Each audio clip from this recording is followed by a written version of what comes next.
नमस्ते बच्चों, मैं दीपक सेन इंजीनियर बग प्लेटफॉर्म पर आप लोग का हार्दिक स्वागत करता हूं। और ईएमआई में आज हम लोग स्टार्ट कर रहे हैं टॉर्क ऑफ मेजरिंग इंस्ट्रूमेंट की कितने तरह के मापक उपयंत्रों में आपको टॉर्क आवश्यक होते हैं। तो समझिए, पहले एक स्टेप लेते हैं कि कैसे कौन सा टॉर्क आपका काम करेगा। तो तीन तरीके के अपन टॉर्क लेते हैं। कौन कौन से मेरे बच्चों? Deflecting, controlling and damping. Deflecting को अगर हिंदी में बात करूं तो विक्षेपण बलाघूर्ण। कौन सा बलाघूर्ण? विक्षेपण बलाघूर्ण। अगर कंट्रोलिंग की बात करूं तो ये है आपका नियंत्रण बलाघूर्ण। कौन सा बलाघूर्ण मेरे बच्चों? नियंत्रण बलाघूर्ण। और डैम्पिंग की बात करूं तो ये है मेरे बच्चों अवमंदन बलाघूर्ण। कौन सा बलाघूर्ण? अवमंदन बलाघूर्ण। अब कैसे कौन सा टॉर्क काम करेगा वो हम लोग बात करते हैं। देखें, आपका कोई भी मेजरिंग इंस्ट्रूमेंट है और ये उस मेजरिंग इंस्ट्रूमेंट का स्केल है।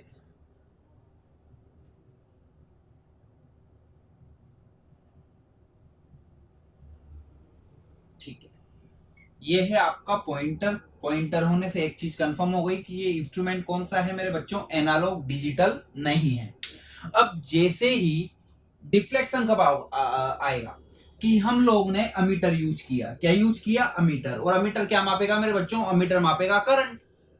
तो जैसे ही आपने करंट मेजर करने के लिए ये इंस्ट्रूमेंट लगाया, तो लगाते ही जैसे ही करंट फ्लो होगी तो उससे डिफ्लेक्ट कौन होना चाहिए? पॉइंटर। तो जैसे ही आपकी करंट फ्लो हुई तो ये हुआ डिफ्लेक्ट। डिफ्लेक्ट हुआ तो ये जीरो से इधर की तरफ मूव करने लगा। अब मान लिया ये 5 एम्पियर पे ये पॉइंटर आ गया, यहां तक आया। तो ये तो केवल इसको क्या कर रहा है? डिफ्लेक्शन टॉर्क क्या कर रहा है? इसको जो इसकी न्यूट्रल स्टेट है या विरामावस्था है या 0 डिग्री डिफ्लेक्शन है, 0 डिफ्लेक्शन है, वहां से क्या कर रहा है? ये इसको डिफ्लेक्ट कर रहा है और कहां तक लेके जा रहा है? जहां तक की इसकी रीडिंग है। अगर 5 एम्पियर करंट है तो अब ये तो केवल इधर की तरफ लेके जाएगा, तो ये इसको यहां लेते हुए आ रहा है। अब इसको रोकना भी तो है। कहां पर? क्योंकि करंट तो कितनी एम्पियर है अपने सर्किट में? 5 एम्पियर। तो रोकने के लिए क्या चाहिए मुझे? कंट्रोल। कंट्रोल करने के लिए नियंत्रण बलाघूर्ण। अब ये तो इसको इधर धक्का दे रहा था, तो ये हो गया डिफ्लेक्टिंग टॉर्क टीडी, जो इसको रोकेगा। अब किसी भी चीज को वापस लेके आना है तो आप क्या करते हो? स्प्रिंग यूज करते हो। तो वो जो कंट्रोलिंग होगी उसमें दो तरीके की कंट्रोलिंग होगी मेरे बच्चों, स्प्रिंग कंट्रोल या ग्रेविटी कंट्रोल। तो जैसे ही यहाँ पे जो स्प्रिंग लगी हुई है, ये स्प्रिंग इसको कहां पे रोकेगी? इस साइड पे। ये इधर मूव कर रहा है तो ये इसको अपोज में लेगी, तो यहां पर है कंट्रोलिंग टॉर्क। और जब ये दोनों इक्वल हो जाएंगे, वहां पर ये क्या हो जाएगा? वहां पर ये पॉइंटर क्या हो जाएगा? रुक जाएगा। तो कंट्रोलिंग टॉर्क क्या काम कर रहा है मेरे बच्चों की? जो भी रीडिंग है उस पर रोकने का और उस पॉइंटर को नियंत्रित करने का। अब ये तो हो गया। अब जैसे ही मैंने ये करंट 5 एम्पियर थी, मैंने करंट ऑफ की, तो ये पॉइंटर आना कहां पर चाहिए? 0 पर। अगर ये पॉइंटर 0 पर आना चाहिए तो अब ये धीरे धीरे आ रहा है मेरे बच्चों, धीरे धीरे धीरे। मान लिया ये 1 एम्पियर तक पहुंचा। अब 1 एम्पियर तक पहुंचा, उसमें वापस आपने क्या किया? स्विच ऑन कर दिया, करंट वापस 5 एम्पियर पर। अभी कहां पे था ये? 1 पर। अब 5 एम्पियर जुड़ेगा तो अब ये कहां पर क्या दर्शाएगा आपको? 6 एम्पियर। जबकि करंट तो एक्चुअल में कितनी है? 5 एम्पियर। मींस एरर आ गई। अब वो एरर क्यों आई? क्योंकि ये अपने जीरो पोजीशन पे नहीं पहुंच पाया। तो मींस मैं ये भी चाहता हूं कि जैसे ही मैं सप्लाई हटाऊं, ये फटाफट कहां पे आ जाए? 0 पर। एकदम से 0 पर आ जाए और साथ में 0 पर आके स्टिल हो जाए, स्टैंड स्टिल कंडीशन में रुक जाए। डिफ्लेक्शन क्या हो? 0 मींस ऑक्जिलेशन, जो ये इधर उधर हिलता है वो ऑक्जिलेशन क्या हो? खत्म हो जाए। तो उसके लिए जो टॉर्क मुझे चाहिए होगा वो कौन सा टॉर्क होगा बेटा? अवमंदन बलाघूर्ण या डैम्पिंग टॉर्क, जो दो काम करेगा। आपके पॉइंटर को कहां पे लेके आएगा? 0 पे, और इसके ऑक्जिलेशन को भी क्या करेगा? समाप्त करेगा। तो इस तरीके से ये 3 टॉर्क काम करेंगे। 0 से डिफ्लेक्ट करने के लिए तो डिफ्लेक्टिंग टॉर्क, किसी वैल्यू पर रोकने के लिए कंट्रोलिंग टॉर्क, और उस वैल्यू से वापस 0 पर फटाफट लाने के लिए और ऑक्सिलेशन को खत्म करने के लिए डैम्पिंग टॉर्क। तो 3 टॉर्क के तीनों के काम मैंने आपको बता दिए। तो एक एक हम लोग डीपली बात करते हैं। तो सबसे पहले मैं बात कर रहा हूं मेरे बच्चों डिफ्लेक्टिंग टॉर्क। कौन से टॉर्क की? डिफ्लेक्टिंग टॉर्क की।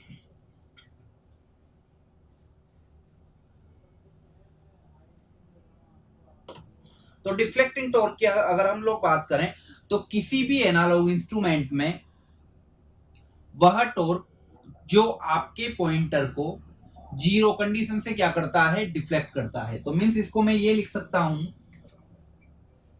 किसी एनालॉग इंस्ट्रूमेंट में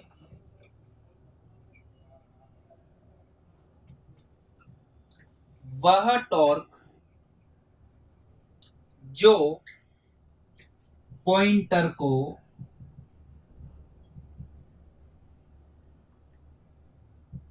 इलेक्ट्रिकल क्वांटिटी, चाहे वो करंट हो, वोल्टेज हो, कुछ भी हो, इलेक्ट्रिकल क्वांटिटी की अवस्था में क्या करता है, डिफ्लेक्ट, मतलब विक्षेपित करता है। क्या करता है बच्चों, डिफ्लेक्ट, विक्षेपित करता है। क्या कहलाता है बेटा, डिफ्लेक्टिंग टॉर्क। क्या कहलाता है मेरे बच्चों, डिफ्लेक्टिंग टॉर्क कहलाता है। अब ये तो हुई डिफाइन की बात, मैंने डिफाइन कर दिया इसको। यूज कैसे, किस तरीके से अप्लाई करूंगा, समझना, बहुत बढ़िया बात है। डिफ्लेक्टिंग टॉर्क कर रहा हूं तो टीडी प्रोपोर्शनल टू होगा मेरे बच्चों फाई इंटू आई, क्योंकि मैंने बोला था कि हर मेजरिंग इंस्ट्रूमेंट में मैं कोयल यूज करूंगा। कोयल यूज करेंगे तो कोयल में करंट जाएगी, करंट जाएगी तो कोयल क्या पैदा करेगी, फ्लक्स, और दूसरा उसमें जाने वाली करंट। तो मीन्स टीडी क्या होगा, फाई इंटू आई। फाई क्या है मेरे बच्चों, मैग्नेटिक फ्लक्स, चुंबकीय फ्लक्स। यूनिट क्या है मेरे बच्चों, वेबर। और आई क्या है, फ्लो होने वाली करंट इन अ इंस्ट्रूमेंट। अब समझे, जब मैं लूं, याद रखना, कभी भूलोगे नहीं, मैंने आपको बोला था कि सर पीएमएमसी में, आपको बोला था कि सर पीएमएमसी में डायरेक्ट टीडी प्रोपोर्शनल टू आई होता है। और क्यों होता है उसकी बात समझें, क्योंकि पीएमएमसी फुल फॉर्म क्या है, परमानेंट मैग्नेट, और मैग्नेट कैसी है, परमानेंट। और जो वो परमानेंट मैग्नेट है मेरे बच्चों, उसके फ्लक्स भी क्या रहेंगे, कांस्टेंट। तो पीएमएमसी में मैग्नेट कौन सी होगी, परमानेंट मैग्नेट। कौन सी मैग्नेट बच्चों, परमानेंट मैग्नेट। इसलिए जो फ्लक्स होगा वो कौन सा होगा मेरे बच्चों, कांस्टेंट, क्योंकि अब आप उसमें करंट तो फ्लो कर नहीं रही, जो आपने मैग्नेट लगा दी वही उतने ही फ्लक्स दे रहे हैं, तो फाई हो गया कांस्टेंट। तो ये तो हो गया कांस्टेंट। तो टीडी डायरेक्ट प्रोपोर्शनल टू किसके हुआ, आई के। डायरेक्ट प्रोपोर्शनल टू किसके हुआ, आई के। और आई के हुआ तो इसीलिए मैंने कल आपको बोला था कि आपका जो पीएमएमसी का स्केल होता है वो कैसा होता है, लीनियर स्केल। जैसे जैसे करंट बढ़ेगा टॉर्क भी क्या होता जाएगा, बढ़ता जाएगा। और साथ में केवल अगर पीएमएमसी है और परमानेंट मैग्नेट, तो केवल किस पर काम करेगा, डीसी पर कार्य करेगा। और दूसरा, परमानेंट मैग्नेट और कोइल कितनी है, एक कोइल है। और एक कोइल है तो क्या क्या बनाए जा सकते हैं, अमीटर और वोल्टमीटर, वो भी कौन से प्रकार के, डीसी प्रकार। नेक्स्ट बात मैं कहूं कि ईएमएमसी में, ईएमएमसी और मूविंग आयरन, ईएमएमसी और मूविंग आयरन टाइप जो इंस्ट्रूमेंट है आपका, इलेक्ट्रोमैग्नेटिक मूविंग कोइल और या मूविंग आयरन टाइप, तो उसमें क्या है मेरे बच्चों, उसमें अपन यूज करते हैं कौन सी मैग्नेट, इलेक्ट्रोमैग्नेट, दोनों में। और इलेक्ट्रोमैग्नेट मींस क्या हुआ कि जितना ज्यादा मैं करंट फ्लो करूंगा उतने ही ज्यादा क्या पैदा होंगे, फ्लक्स। तो उस कंडीशन में इलेक्ट्रोमैग्नेट होने से फ्लक्स डायरेक्टली प्रोपोर्शनल किसके हैं, करंट के। और आप जानते हैं इलेक्ट्रोमैग्नेट इस तरीके से मैंने बनाया, एक कोर ले ली और कोर के ऊपर वाइंडिंग कर दी कॉपर की और करंट फ्लो कर दी, तो जितनी ज्यादा करंट उतने ही ज्यादा फ्लक्स। तो यहां पर जो करंट है वो फ्लक्स के डायरेक्टली कैसे है मेरे बच्चों, प्रोपोर्शनल। और प्रोपोर्शनल है तो अब यहां पर टॉर्क क्या होगा, टीडी क्या होगा मेरे बच्चों, फाई किसके प्रोपोर्शनल है, आई के। तो फाई की जगह भी मैंने क्या रखा, आई, और ये वाला आई भी यही है, तो आई इंटू आई। टीडी डायरेक्टली प्रोपोर्शनल किसके हुआ मेरे बच्चों, आई के स्क्वायर के। अब बात बताएं, अगर मैं 2 रखूंगा तो कितना आएगा, 4, 4 रखूंगा तो कितना आएगा, 16। मीन्स क्या लीनियर आ रहा है क्या, नहीं, तो लीनियर नहीं आ रहा। तो यहां पर जो स्केल होगा वो कौन सा होगा मेरे बच्चों, नॉन लीनियर स्केल। जब डायरेक्टली प्रोपोर्शनल है तो लीनियर, ये है नॉन लीनियर। और नॉन लीनियर होते ही किस पर काम करेगा, एसी और डीसी दोनों पर, एसी और डीसी दोनों पर। तो ये है आपका डिफ्लेक्टिंग टॉर्क के लिए मैं बात कर रहा था कि एसी और डीसी दोनों पर काम करेगा। तो वापस समझते हैं कि जैसे ही मैंने एक इंस्ट्रूमेंट लिया और इंस्ट्रूमेंट के लिए जैसे ही मैंने उसमें करंट या वोल्टेज दिया, तो करंट या वोल्टेज देते ही आपका पॉइंटर क्या हुआ, डिफ्लेक्ट हुआ, और डिफ्लेक्ट हुआ तो टॉर्क टीडी क्या हुआ, फाई इंटू आई। फाई है मैग्नेटिक फ्लक्स जो उस वाइंडिंग में फ्लो हो रहे हैं या फिर उस मैग्नेट के द्वारा फ्लो हो रहे हैं, और करंट है उसमें प्रवाहित होने वाली धारा।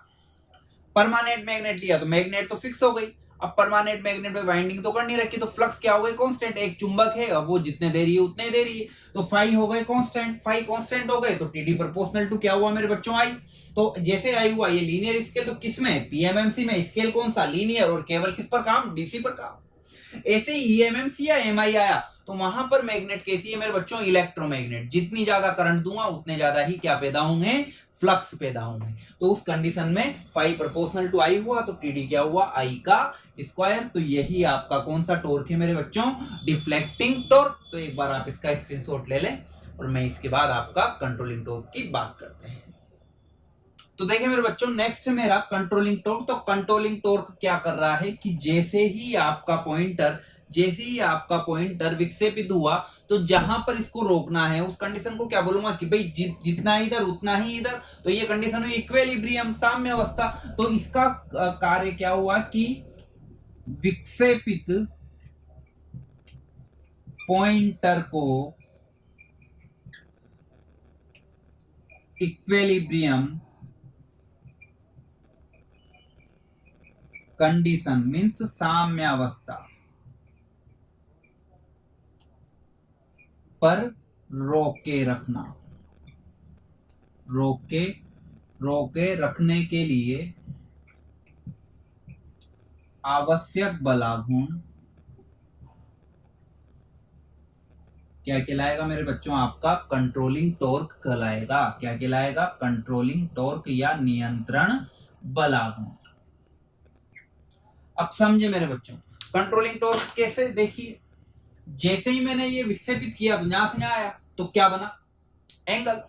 बहुत बढ़िया, और एंगल बना तो ये एंगल जो है यही महत्वपूर्ण है कि जो आपका कितना कहां पर कंट्रोलिंग हुआ, तो टीसी प्रोपोर्शनल टू क्या हुआ, थीटा। समझे ध्यान से, तो जितना विक्षेपित हुआ जितने एंगल से, क्योंकि यहां पर आप देखो दो तरीके के विस्थापन होते हैं, यहां से यहां जाना तो ये तो हुआ रेखीय, या यहां से यहां आना ये हुआ कोणीय, एंगुलर डिस्प्लेसमेंट और लीनियर डिस्प्लेसमेंट। तो ये एंगुलर है तो मेरा कितना डिफ्लेक्शन हुआ, थीटा। तो यदि केवल थीटा है तो ये कौन सा होगा मेरे बच्चों, लीनियर। कौन सा होगा, लीनियर स्केल। और लीनियर स्केल किसमें होता है मेरे बच्चों, पीएमएमसी में। किसमें होता है, पीएमएमसी में। और जैसे ही मैंने लिया TC proportional to sine theta, TC proportional to sine theta, ये किस तरीके से, सर साइन थीटा कैसे, देखें आप, ये पॉइंटर यहां पर मैंने एक वेट लगा दिया और इनका जो एंगल बनेगा जो इसको बैलेंस करेगा ऊपर और नीचे, ये अगर आपका थीटा है तो यहां पर क्या बनेगा आपका साइन थीटा, और इधर की तरफ क्या होगा, कोस थीटा। तो साइन थीटा, इसलिए मैंने टीसी क्या लिखा, साइन थीटा। तो टीसी साइन थीटा पर ये कब हुआ, जब मैंने क्या लगाया, वेट लगाया। तो यहां पर जब भी मैं थीटा की बात करूंगा तो ये कौन सा कंट्रोल होगा मेरे बच्चों, स्प्रिंग कंट्रोल। कौन सा कंट्रोल, स्प्रिंग कंट्रोल। तो कंट्रोलिंग टॉर्क भी कितने टाइप का हो गया जो अपन बात कर चुके हैं, एक तो कौन सा हुआ मेरे बच्चों, स्प्रिंग कंट्रोल, और सेकंड कौन सा हुआ, ग्रेविटी कंट्रोल। ग्रेविटी मतलब कोई भी भार लटका कर, तो ग्रेविटी कंट्रोल। तो जब मैं भार लटकाऊंगा उस कंडीशन में क्या बनेगा, थीटा। क्या होगा, तो साइन थीटा, और साइन थीटा होगा तो अब मेरी बात सुने, साइन 0 का मान 0, साइन 30 का मान 1/2। तो इस हिसाब से अगर मैं देखूं तो साइन थीटा अगर 1/, साइन थीटा अगर थीटा इज इक्वल टू 30 है तो इस कंडीशन में साइन थीटा कितना हुआ, 1/2। साइन 30 का मान 1/2। तो साइन 60 का मान क्या हुआ, √3/2। क्या इसका दुगना है, क्या दुगना तो आधे का दुगना तो कितना होता है, 1। तब स्केल क्या होता है आपका, लीनियर। पर क्या यहाँ लीनियर है, क्या यहाँ तो वैल्यू चेंज हो रही है, 30 पर अलग है, 60 पर अलग होगी। साइन 45 पर अलग है, 90 पर अलग होगी। 45 पर अगर 1/√2 है तो 90 पर क्या होनी चाहिए थी, 2/√2, जस्ट डबल होती। पर वो कब होती, जब स्केल कैसा होता, लीनियर। तो जब भी साइन थीटा आ जाएगा तो आपका स्केल लीनियर नहीं होके क्या होगा मेरे बच्चों, नॉन लीनियर स्केल। कौन सा स्केल, नॉन लीनियर स्केल होगा जब टीसी इज इक्वल टू क्या होगा, साइन थीटा। तो अब याद रखने वाली चीज क्या है कि यहां पर स्प्रिंग कंट्रोल जो मैं यूज करता हूं, कौन सा कंट्रोल मेरे बच्चों, स्प्रिंग कंट्रोल। तो स्प्रिंग कंट्रोल में जो स्प्रिंग यूज की जाती है या तो इस तरीके की, इसको मैं बोलता हूं हेलिकल स्प्रिंग। कौन सी स्प्रिंग, हेलिकल स्प्रिंग। या फिर इस तरीके की, इसको मैं क्या बोलता हूं, स्पाइरल स्प्रिंग। क्या बोलता हूं, स्पाइरल स्प्रिंग। अब ये बनी कहीं की होती है, ये बनी होती है कॉपर ब्रॉन्ज या फॉस्फर ब्रॉन्ज, साथ में। और ये सबसे ज्यादा यूज आते हैं, सबसे ज्यादा यूज। और अगर आपसे पूछ ले कि सबसे अच्छा कौन सा होता है, सबसे अच्छा होता है बेरिलियम कॉपर। स्प्रिंग का मटेरियल बेरिलियम कॉपर। परंतु क्या होता है, ये महंगा, इसलिए मैं कम यूज इसको करता हूं। ये है सबसे अच्छा। अगर आपसे पूछ लें स्प्रिंग के लिए सबसे अच्छा मटेरियल, तो सबसे अच्छा क्या होता है, बेरिलियम कॉपर। परंतु ये क्या होता है मेरे बच्चों, महंगा होता है दोनों में। तो ये हुआ मटेरियल। ये क्या है, हेलिकल स्प्रिंग, इन दोनों का ये क्या है मेरे बच्चों, मटेरियल। अब तीसरी महत्वपूर्ण बात क्या है, मेरी बात समझें। जो आप स्प्रिंग कंट्रोल यूज करोगे उसमें स्प्रिंग नॉन मैग्नेटिक होनी चाहिए, मींस आयरन या ऐसा कोई मैग्नेटिक मटेरियल नहीं होना चाहिए। क्यों, क्योंकि जब आपका पॉइंटर हिलेगा तो फ्लक्स जनरेट होंगे, तो वो खुद भी मैग्नेट बनेगा, तो उस स्प्रिंग को भी क्या करेगा, वो अट्रैक्ट करेगा। तो आपके जो भी वैल्यू आएगी उनमें डिफ्लेक्शन आएगा, चेंज आएगा। तो इसलिए सबसे महत्वपूर्ण कंडीशन क्या है मेरे बच्चों, कि जो स्प्रिंग होगी, स्प्रिंग की प्रॉपर्टी जो होगी, स्प्रिंग फर्स्टली तो क्या होनी चाहिए, नॉन मैग्नेटिक मटेरियल, ताकि वो आपकी रीडिंग को इफेक्ट ना करे, नॉन मैग्नेटिक मटेरियल। और सेकंड चीज, इलास्टिसिटी क्या होनी चाहिए, हाई। ज्यादा से ज्यादा जितना मैं उसको डिफ्लेक्ट करूं उतना ही वापस वो संकुचित हो जाए। ठीक है, तो इलास्टिसिटी क्या होनी चाहिए, हाई। इलास्टिसिटी क्या होनी चाहिए मेरे बच्चों, हाई इलास्टिसिटी, मतलब तनन क्षमता क्या होनी चाहिए, बहुत ज्यादा। जितना मैंने खींचा उतना ही वापस वो संपीड़ित हो गया। ठीक है, तो इलास्टिसिटी क्या होनी चाहिए, हाई। तो ये स्प्रिंग की बात हो गई कि जो स्प्रिंग का जो प्रॉपर्टी होगी वो क्या होनी चाहिए, कि नॉन मैग्नेटिक मटेरियल, अविद्युत चुंबक, अविद्युतीय अचुंबकीय पदार्थ की होनी चाहिए। और इलास्टिसिटी क्या होनी चाहिए, हाई। इलास्टिसिटी क्या होनी चाहिए मेरे बच्चों, हाई। तो यहां तक तो बात हो गई। अब मैंने एक चीज कही कि स्प्रिंग, इसका कार्य क्या है, दो काम है इसके। एक तो इक्विलिब्रियम कंडीशन को लाना, दूसरा इक्विलिब्रियम कंडीशन कब आएगी, जब करंट क्या होगी, बैलेंस। जितनी करंट इनपुट में जा रही है उतनी करंट ही क्या निकले, बाहर निकले। तो यहां पर आपका कंट्रोलिंग टॉर्क के दो कार्य हो गए, क्या, सॉरी, स्प्रिंग कंट्रोल के दो कार्य हो गया, कंट्रोलिंग टॉर्क के दो कार्य हो। एक तो क्या है कि इक्विलिब्रियम कंडीशन पर पॉइंटर को रोके रखना, दूसरा किस तरीके से, और साथ में करंट की बैलेंस कंडीशन अचीव करना, कि जितनी करंट इनपुट अंदर जा रही है स्प्रिंग में उतनी करंट ही क्या निकल रही है, बाहर निकल रही है। किससे, स्प्रिंग से। ठीक है, तो ये महत्वपूर्ण बात है। तो एक बार आप इसका स्क्रीनशॉट ले लें मेरे बच्चों। तो मेरे बच्चों, जब कंट्रोलिंग टॉर्क की इक्विलिब्रियम कंडीशन होगी, तो इक्विलिब्रियम कंडीशन में स्प्रिंग कंट्रोल की बात कर रहा हूं मेरे बच्चों, तो स्प्रिंग कंट्रोल में टीडी प्रोपोर्शनल टू क्या है, आई। ठीक है, क्योंकि लीनियर स्केल की बात कर रहा हूं। और टीसी प्रोपोर्शनल टू क्या है मेरे बच्चों, थीटा। तो इक्विलिब्रियम में क्या होगा, तो इक्विलिब्रियम कंडीशन में क्या होगा, इक्विलिब्रियम कंडीशन में क्या होगा कि टीडी बराबर क्या होगा, टीसी, या थीटा प्रोपोर्शनल टू सीधा सीधा क्या होगा, आई। थीटा प्रोपोर्शनल टू सीधा सीधा क्या होगा, आई। या आप ये कह सकते हैं कि टीडी जो, या यहां पर जो टीसी होगा, ये प्रोपोर्शनल हटाते ही मैं क्या लिखूंगा, केसी थीटा। तो जो ये केसी है यहां पर, ये केसी क्या है, spring constant, spring coefficient. Spring coefficient means ये डिफाइन करेगा कि आपकी स्प्रिंग कितनी हाई है और कितनी लो है। तो ये जो स्प्रिंग कोफिशिएंट है, या इसको अपन बोलते हैं स्टिफनेस कांस्टेंट, क्या भी बोल सकते हैं, स्टिफनेस कांस्टेंट।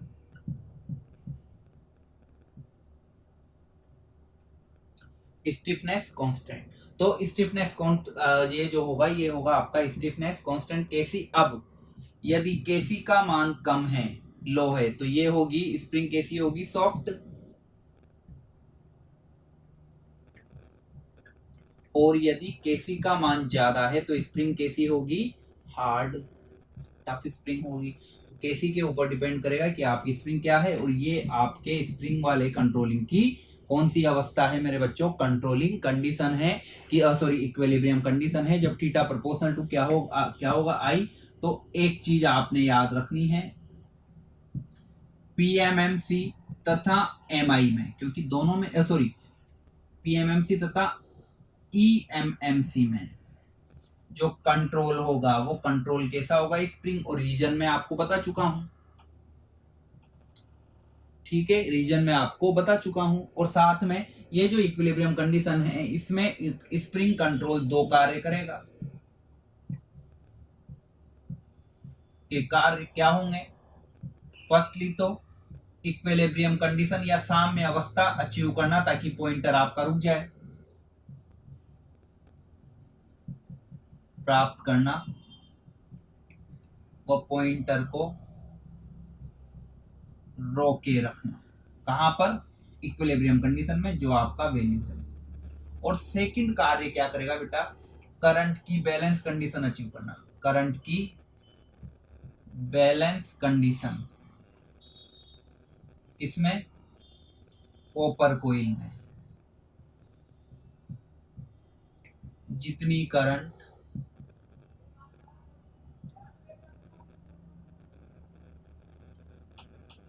अंदर जाए उतनी करंट ही क्या हो, बाहर निकले। जितना प्लस में उतना ही माइनस में, तो वो क्या हो गया, न्यूट्रल बैलेंस।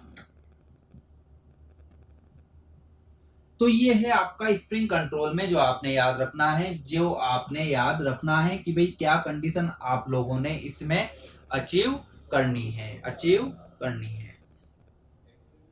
और साथ में अगर आप चाहें कि सर स्टिफनेस कांस्टेंट का अगर आपको यूनिट चाहिए हो तो मैं लिख देता हूं स्टिफनेस कांस्टेंट की, तो केसी की यूनिट। अब मैंने आप बोला था यूनिट निकालना बहुत आसान चीज है, केसी की यूनिट निकालनी, केसी को राउंड करो, थीटा कहां गया, नीचे, थीटा किसमें होगा, डिग्री में या रेडियन में।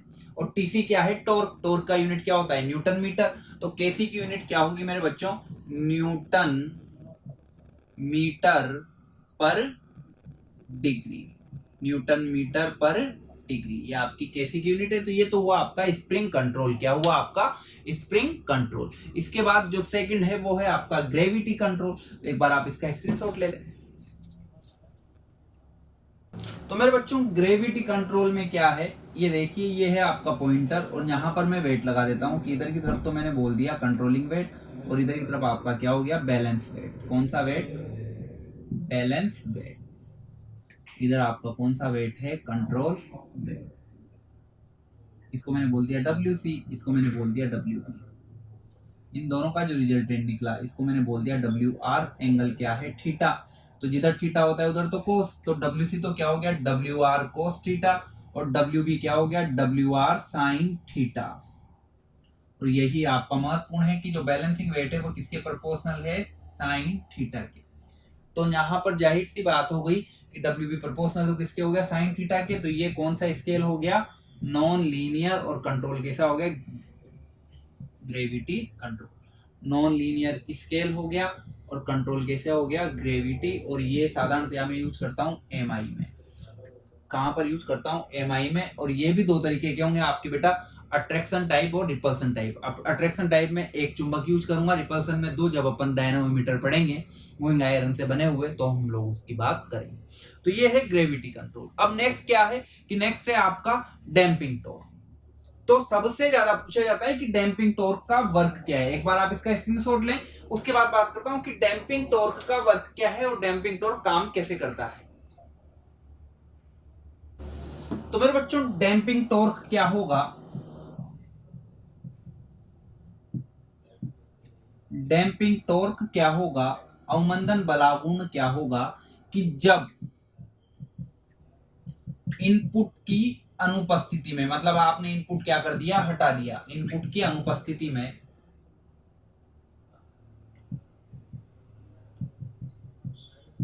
Absence of input, absence of input, input की अनुपस्थिति में पहला पॉइंटर को शीघ्रता से 0 पर लाने हेतु सेकंड पॉइंटर में ऑक्जिलेशन, दोलन, मतलब पॉइंटर का हिलना को समाप्त करने हेतु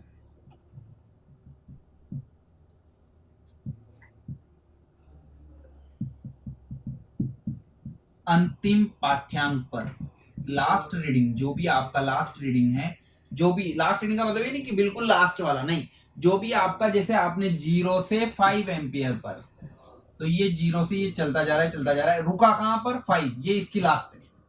अगर 10 पे रुकता है तो 10 लास्ट है। इसका मतलब है कि ये जब ना इधर से इधर आ रहा है उस समय पर डैम्पिंग टॉर्क वर्क नहीं करेगा। कब वर्क करेगा? जब आपका पॉइंटर फिक्स हो जाएगा, कंट्रोलिंग टॉर्क और वो बैलेंस हो जाएगा, उसके बाद जब आप इनपुट गायब करोगे। कि जैसे ही मैंने क्या किया, इधर तो टीसी था, इधर अब इनपुट गायब कर दिया, इनपुट गायब करते हैं, अब ये किधर जाएगा? इधर जाएगा। तो इसको शीघ्रता से वापस कहां लाना? 0। तो अंतिम रीडिंग क्या है? 5 एम्पियर। 10 एम्पियर इनपुट दे रहे हो तो 10 एम्पियर अंतिम रीडिंग, पर 0 से 10 के बीच में वो नहीं लगेगा। कहां पर लगेगा? लास्ट रीडिंग पर। तो अंतिम पाठ्यांक लास्ट रीडिंग पर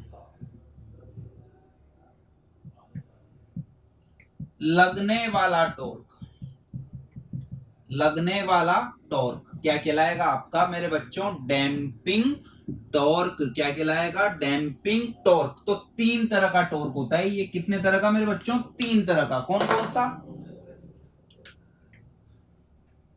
एडी करंट, भंवर धारा अवमंदन, सेकेंड, बोलो बोलो, लिखवाया है मैंने, एयर फ्रिक्शन, वायु घर्षण अवमंदन, और थर्ड क्या है मेरे बच्चों? बोलो, फ्लूइड फ्रिक्शन, द्रव घर्षण अवमंदन।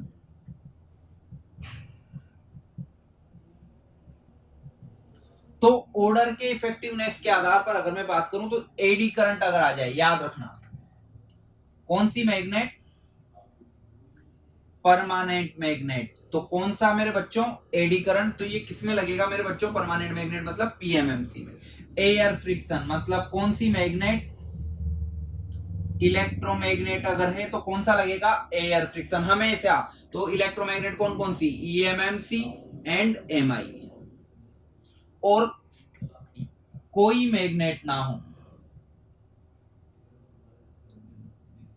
तो उस केस में कोई मैग्नेट किसमें? इलेक्ट्रोस्टैटिक वोल्टमीटर, उसमें मैग्नेट ही यूज नहीं करूंगा, तो वो कौन सा हुआ?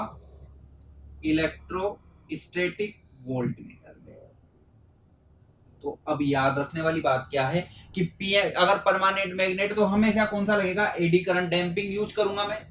अगर इलेक्ट्रोमैग्नेट है तो मैं कौन सी यूज करूंगा? Air friction damping. और अगर आपका फ्लूइड फ्रिक्शन है तो कौन सी यूज करूंगा? अगर फ्लूइड फ्रिक्शन है मतलब कोई मैग्नेट नहीं है तो मैं कौन सी यूज करूंगा? Fluid friction. तो परमानेंट मैग्नेट, बोलो बोलो बोलो, परमानेंट मैग्नेट कौन सा? परमानेंट मैग्नेट कौन सा? बताएं बताएं। तो परमानेंट मैग्नेट है मेरे बच्चों तो एडी करंट। अगर इलेक्ट्रोमैग्नेट है तो कौन सा? कौन सा? Air friction. और कोई मैग्नेट नहीं है तो कौन सा मेरे बच्चों? Fluid friction. कौन सा मेरे बच्चों? फ्लूइड फ्रिक्शन डैम्पिंग में यूज करूंगा। तो अब कई बार इनका ऑर्डर पूछ लिया जाता है प्रायोरिटी पर। ऑर्डर किसके रेस्पेक्ट में? प्रायोरिटी। किसको प्रायोरिटी दूंगा मैं? तो एडी तो सबसे अच्छा होगा ही होगा। फिर मैं दूंगा किसको? एयर को। और फिर मैं दूंगा फ्लूइड को। अगर इफेक्टिवनेस की सबसे ज्यादा इफेक्टिव कौन सा होगा? तो इफेक्टिवनेस के आधार पर ऑर्डर अगर मैं बात करूं तो एडी तो हमेशा इफेक्टिव भी सबसे ज्यादा होगा, पर सबसे ज्यादा प्रभावी सेकंड नंबर पे कौन सा होगा? फ्लूइड। एंड देन कौन सा होगा? Air friction.